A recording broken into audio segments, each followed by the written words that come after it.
RTP. Está con nosotros ya el doctor Esteban Ortiz, médico, investigador y especialista en salud pública. Vamos a hablar de la nueva designación al Ministerio de Salud y también vamos a hablar si ahora esta designación pues correspondería tal vez a una proyección de mejoras en esta área. Bienvenido a la mañana en RTP. Doctor Ortiz, gracias por acompañarnos. Hola, querida Street, muy buenos días para todos ustedes. ¿Cómo les va? Muy bien, gracias a usted, doctor. Bienvenido a la mañana en RTP. Inicio esta ronda de preguntas consultándole lo siguiente. Jaime Bernabé, pues el nuevo designado por el gobierno para ser el ministro de Salud. Hay varios cuestionamientos en materia de su designación, más allá de que si tuvo o no un impedimento, va también por la experiencia en el área pública. A su experiencia y a su criterio, primero analicemos de manera general este perfil. Bueno, en primer lugar, creo que es una buena noticia que la vicepresidenta dé un paso al costado por razones técnicas. Obviamente un médico, alguien que esté dentro del sistema de salud, es aparentemente, pues obviamente un paso positivo. Ahora hay que entender, yo no tengo conocimiento personal del doctor Bernabé Erazo, pero al ser intensivista, es decir, un médico especializado en cuidados intensivos, no necesariamente está validado para manejar una cartera de Estado que necesita conocimiento en prevención y promoción de salud. Ojo que no todo es administrar el sistema de salud, no todo es gastar en medicamentos, no todo es solucionar los incendios que tenemos. Entonces, desde ese sentido, pues yo tengo cierto desazón en relación a que él sea intensivista y no sea alguien que tiene formación en salud pública. Pero un problema más grave tal vez es que en esta cartera de Estado tan prioritaria y 4 horas después de la designación ya nosotros vemos observaciones. Es decir, el impedimento laboral del IES, puedo entender que puede ser un proceso administrativo, alguien que tiene empleados puede pasársele pagar el IES y eso se solucionó pues más rápido de lo que todo el mundo lo puede hacer, pero bueno. Lo que me preocupa un poco más es el tema relacionado tal vez a las denuncias que existen alrededor de su aparente conflicto de interés que puede tener en relación a ciertos prestadores del Estado que por tal razón pues dejó la cartera del IES. Entonces, al tener un problema tan grave en el sistema de salud, nosotros debemos de empezar siempre con el pie derecho. Doctor Y en Ortiz. este caso particular estamos con este tema, ¿no? Doctor Ortiz, y aquí quisiera ser tal vez, y le voy a pedir ser un poco más detallistas, explicativos en cuanto a su vinculación con la parte privada, porque no quisiera ser tan extremista y tal vez llevarlo al lado como tal vez el Diario Expreso lo señala hoy en un editorial, ¿no? Jaime Bernabé tiene 4 meses y medio para forrarse, o sea, no hay que irnos tampoco a ese extremo, pero ser un poco más claros, saber cuál es realmente su vinculación con la parte privada, porque ya tuvimos, y no sé si usted lo concuerda conmigo, ya tuvimos a un ministro de Salud, incluso luego fue hasta representante del Ejecutivo en el directorio del IES, que también tenía vinculación con la parte privada. Sí, a ver, nuevamente, hay ciertos aspectos que los médicos pueden tener dentro de un holding de clínicas u hospitales. Pongo el ejemplo, en Quito, si es que alguien quiere trabajar en el hospital privado más grande de la ciudad, tiene que tener ciertas acciones para poder tener el permiso de ejercer su práctica privada. Entonces yo desconozco si es que algunas de estas 5 empresas son parte de este tipo de acción. Ahora, entiendo que una es proveedora del Estado. desconozco los detalles. Yo soy muy objetivo y no voy a lanzar fuego sin conocer a quién le puede afectar. Entonces habría que ver qué tipo de vínculo es. Si es que es un prestador externo, es decir, una clínica que le brinda servicios de externalización al IES, pues habrá que tener en cuenta este conflicto de interés en relación a si es que los contratos aumentan, se facilitan o se agilitan. Bien o mal, yo creo que tenemos tantos problemas dentro del sistema sanitario que no podemos enfocarnos en un problema administrativo de partida. Y claro, al ser una designación, no sé si es que es no oficializada todavía, yo creo que el gobierno puede repensar y tal vez, quién sabe, recular y buscar algún otro cuadro. Ahora, es importante entender, no es fácil encontrar un cuadro para el Ministerio de Salud, porque el perfil tiene que ser específico, tiene que tener experiencia en salud pública, tiene que tener conocimiento, y no todo el mundo lo quiere hacer y aceptar. Pero bueno, hemos empezado con este traspié, no sé qué más se puede decir. Yo no quiero acusar a alguien y que esto se vuelva un tema acusatorio, sino más bien pensar en soluciones que el sistema de salud requiere para poder salir de la crisis profunda en la que estamos, ¿no?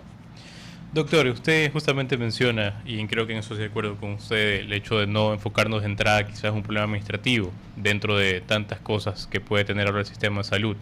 Pero quiero enfocarme en eso. ¿Qué diagnostica usted como problemas actuales y cuáles serían los más graves que enfrenta el Ministerio de Salud o la salud pública en Ecuador en general? A ver, el primer problema es obviamente el desabastecimiento de los hospitales, es el problema agudo, es actual y es responsabilidad del gobierno actual. Es decir, tenemos que solucionar ese tema.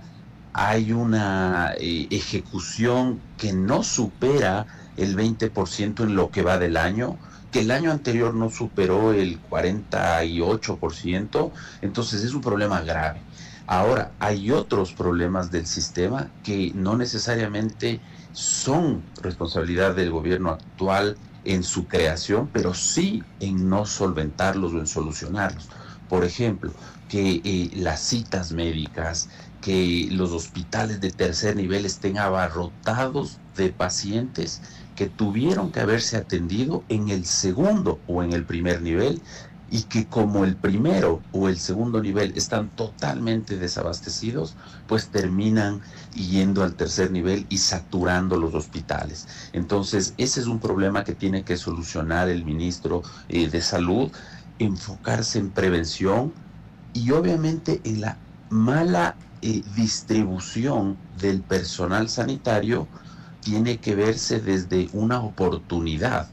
Es decir, en Los Ríos y en El Oro, por ejemplo, no hay médicos intensivistas, no hay anestesiólogos que puedan suplir las necesidades. En Esmeraldas, otro problema igual. Entonces, cuando se despide a personal sanitario, el pueblo en general lo ve como algo sumamente negativo. Es decir, estamos atravesando una crisis sanitaria y prescindimos de servicios necesarísimos en el Ecuador. Entonces, ¿qué es lo que hay que hacer? Hacer un análisis completo del sistema. Y esto no es complejo. Es decir, es ir a ver las unidades de salud y ver cuántos médicos están distribuidos en provincia o en las zonas rurales. Y aquí tenemos que reforzar. Entonces, ese es otro problema grave. Y en tercer lugar, pues yo siempre le veo el problema administrativo relacionado al gasto corriente de los hospitales. Hace unos días hizo viral un tema de una ambulancia y un cobro en el Azuay. Y obviamente este es un tema porque los hospitales no cuentan con recursos corrientes y que el trámite administrativo dentro de un sistema totalmente burocrático hace que el pedir gasolina para las ambulancias sea un drama. Entonces, ¿cuál es un problema heredado desde la Constitución del 2008?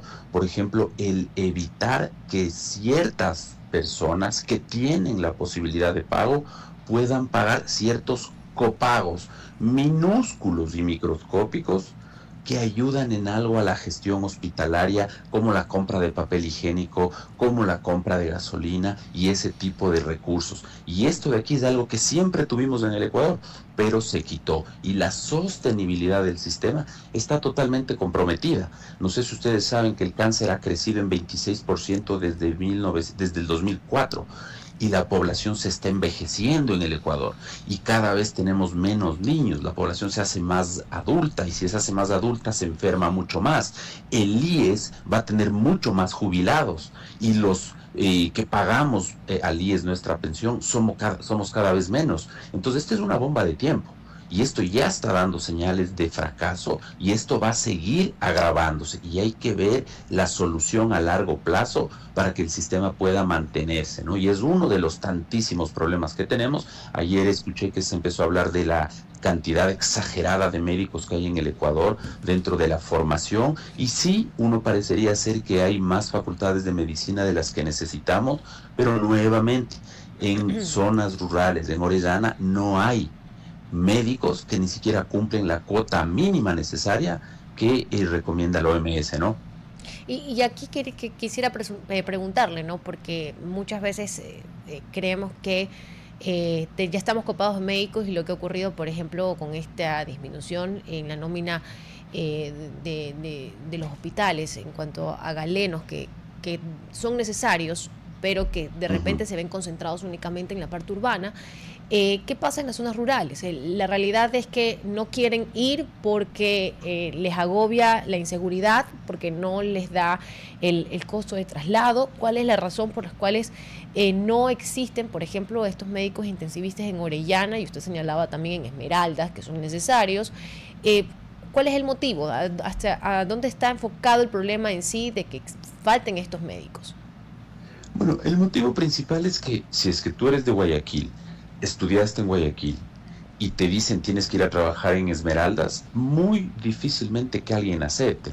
Entonces, desde el momento en que nosotros ofrecemos los posgrados, tenemos un problema. Entonces, tienen que abrirse posgrados que van vinculados directamente a la plaza que necesite el médico. Es decir, si es que yo voy a necesitar un intensivista en Esmeraldas, yo ofrezco un salario competitivo con un bono geográfico que ya existe de por sí, que no es, digamos, tan llamativo como quisiéramos, pero yo sobre ese sí le añadiría un bono de seguridad, llamémoslo así. Entonces ya nosotros tenemos un sueldo mucho más competitivo, entonces la misma persona que nace en Esmeraldas, que tiene familia en Esmeraldas, va a querer hacer su posgrado en Esmeraldas. Doctor, y yo en creo que este es un problema del sistema, ¿no? Y en este pedacito le interrumpo. ¿No se activó ya este bono para médico campesino para asegurar la atención y que llegue a las comunidades rurales? Fue lo que se anunció desde el gobierno en marzo del 2026, el 4 de marzo para ser exactos. ¿No es lo mismo? No, no es lo mismo, porque obviamente el bono geográfico es un bono que se establece dentro de los criterios ya laborales establecidos. Y claro, ahora podemos nosotros tener algún tipo de incentivo temporal para que la gente vaya a las zonas rurales, pero realmente lo que nosotros necesitamos es fortalecer el sistema dentro de estas provincias que son problemáticas. Me voy al cáncer. 11 provincias en el Ecuador no tienen oncólogos, 11 provincias en el Ecuador. ¿Qué quiere decir esto? Que el 60% de los cánceres se tratan en Pichincha, de todo el Ecuador, y el 90% se tratan en Guayas, Pichincha y el Azuay. Es decir, 3 provincias manejan casi el 100% del cáncer. Entonces veamos nosotros los costos asociados y demás. Entonces, ¿qué es lo que hay que hacer en este caso? Nuevamente, hacer un análisis necesario de lo que tenemos, de lo que falta y obviamente ofrecer condiciones que puedan ser agradables para las personas. No necesariamente solventemos el tema de la noche a la mañana, podemos tener plazas itinerantes. Por ejemplo, un intensivista que en Quito nosotros tenemos varios, podrían ir a hacer una pasantía de un mes y medio y con una remuneración adicional y que vayamos solventando de este tipo los problemas más graves. Pero claro, esto tiene que ir de la mano de que el hospital tenga infraestructura que pueda acoger a un intensivista. Tenemos que tener un tomógrafo, un resonador, es decir, dependiendo la especialidad. Pero lo más importante, no pensar en que el sistema de salud es igual a tener hospitales. Lo que la gente menos quiere es hospitalizarse. No sé si ustedes tienen algún familiar, un hijo, un niño que ha estado hospitalizado. Uno diera todo para evitar que ese niño llegue al hospital. Entonces, ¿qué es lo que tenemos que hacer? Es educar a la población para evitar que ese 45% de enfermedades, lesiones prevenibles lleguen al hospital. Traduzco de otra forma, de cada 10 hospitalizaciones, 4 son prevenibles. 4 no tuvieron que llegar al hospital. Hablo de las neumonías de los niños de Taisha, que llegan a Azuay sumamente graves. Los padres han cursado desde coger una avioneta hasta una lancha para llegar a eso. Eso se podía curar con $4 de un antibiótico vía oral en Taisha. ¿Y qué pasa? Llegan a la Azuay y necesitan 4, 5, 6, 10 días de hospitalizaciones con costos de $4,000, $5,000. Entonces, eso es lo que hay que cambiar. Tenemos que llenar el Ecuador de médicos preventivos, de brigadas de médicos familiares, de médicos generales, que conozcan a la comunidad, que ese diabético no llegue al hospital con falla renal, porque el diabético con falla renal me cuesta $20,000 al mes. El paciente con diabetes que controla su cantidad de glucosa puede costarme tal vez $100 al mes. Entonces hay que repensar el sistema de salud, no desde la visión curativa, ¿no? $20,000 al mes un diabético. ¿Cuál diabético? Claro, con diálisis, ¿no? Ah, bueno, pero no son 20,000, son alrededor de 3 por 6, son $2,000 al mes, 40 a 50 mil dólares al año. Lo que pasa es que la gente cuantifica cuánto cuesta la diálisis. Nosotros cuantificamos en salud pública los gastos que no se pueden cuantificar. En falta de trabajo, en falta de productividad, en ausentismo y demás. Por esa razón nosotros le sumamos esos costos. Pero ahí hay una subjetividad muy grave. O sea, es una imprecisión muy grande la que está diciendo. Hay una valoración muy subjetiva, no matemática. No, es que eso viene de, hay un grupo que se llama el GBD de los Estados Unidos, Global Burden of Disease. Ellos ya tienen establecidos los costos y el peso que se le añade a una enfermedad en términos de años con discapacidad. Es decir, no es lo mismo tener diabetes estamos hablando con falla renal, ¿no? Estamos hablando, obviamente, el costo de un enfermo renal anda por los $2,000 mensuales, el costo. ¿En qué? En la diálisis más los remedios, que son múltiples, de que tomar el... Correcto. Le digo porque hablo de lo mío, y usted lo que está tomando como un dato es que tengo que orientar a mi radio escuchas, es que usted está tomando $20,000 porque a lo mejor están tomando el salario que igual el salario del norteamericano, la familia que se dedica, es muy distinto. Recuerden que ellos tienen un PIB de $80,000 o $60,000 y nosotros tenemos un PIB de $7,000. Entonces, por si acaso ahí hay una desviación muy grande en la valoración. Lo que quiero que sus radioescuchas más bien entiendan es que le tienen que tener miedo a la complicación de esa enfermedad. Porque, por ejemplo, la persona que le lleva a la persona con diabetes grave, ¿no? Hablamos de una diabetes complicada. Tiene que dejar de trabajar, tiene que tener temas de movilización. Y hablamos de algo que lamentablemente la gente no cuantifica y que es el costo intangible de una enfermedad, el perder salud. El perder salud tiene un costo de productividad que se suma en lo que él pudo producir y no produjo. Y eso es algo que los médicos que hacemos salud pública cuantificamos. Entonces ese es el costo que la gente no ve. Lo que quería decir es que cuidado, hay un valor que en Estados Unidos es admisible, porque podría decirse que una persona en Estados Unidos de la diálisis vale 5 veces más que en el Ecuador. Los medicamentos son bastante más caros, la cita médica es más cara. Entonces, en la realidad ecuatoriana, lo que usted señala en ese valor debe andar por los $3,000, $4,000, que es imaginémonos de ese mismo número, eso mismo es simplemente el básico, ¿no? Exacto. De $500. Es decir, me cuesta 5 veces más lo que es el salario mínimo. Así Entonces es. yo necesito trabajar 500% más para poder pagar solamente mi diálisis. Entonces el mensaje que quiero que la gente tenga es que no puede usted llegar al hospital con una insuficiencia renal o con ceguera metabólica cuando usted pudo haberse controlado la diabetes con ejercicio, dieta y con hipoglicemiantes orales que le tuvieron que haber dado en el primer nivel de atención. Así Entonces, es. ese es el mensaje que yo quiero que la gente tenga, porque a la final, si cuesta de gasto de bolsillo $4,000 al mes, es un platal que la gente no puede pagar. Así es. Yo dializo y por eso le digo, veo a la gente que va con el hijo que pierde el día de trabajo para acompañarlo, Correcto, etcétera, correcto, etcétera. correcto. Le mando un Y que abrazo. muere 15 años antes, ¿no? La expectativa de vida en promedio es 15 años antes. Toca, bueno. A mí me tocará morir 15 años antes, entonces. Un abrazo, doctor Ortiz. Nuevamente un abrazo para todos y yo espero más bien que usted viva 100 años como todos desearíamos que vivimos, y claro, usted tiene la suerte de tener pues a su disposición este tipo de tratamiento, pero mucha gente en zonas rurales no las tiene. No pueden Entonces, venir. el mensaje es ese, ¿no?